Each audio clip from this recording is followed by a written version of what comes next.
The school holidays can feel like such a long break from the familiar school routine, and that's why anxiety often shows up just before the school return.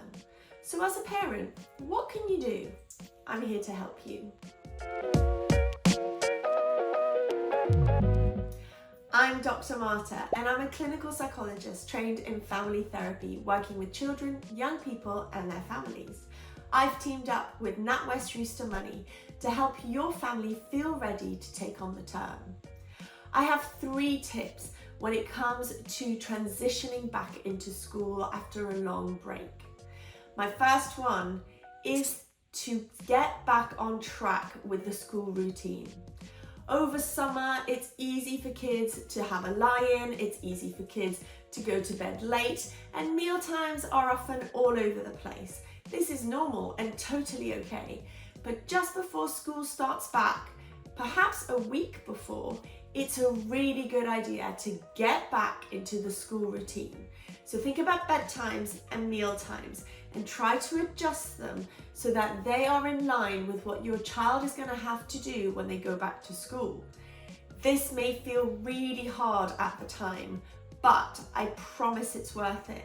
When your child is back at school, what you'll see is that their energy levels are so much higher. Involve your child in preparations for school, and that means offering them choices and allowing them to take control of things such as what to wear as a uniform. Do they prefer joggers to leggings or zips to buttons?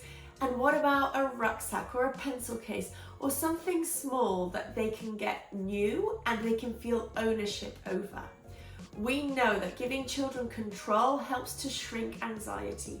And when children feel excited about having new items for school and feeling like their choices were heard, it can shift anxiety into nervous excitement, and this can make the transition that little bit easier. Don't forget to talk about school. Open up conversations about the things that your child is going to look forward to when they are back. Also talk about the things that they're going to miss not being at home and on holidays with you. It's really important that these conversations are about acknowledgement and validation, not fixing. So just hear your child out.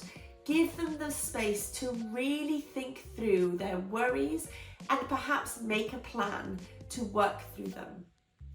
And if you want to find out more about all of this, don't forget to read my caption and head to Rooster Money Take on the Term Hub for more handy tips.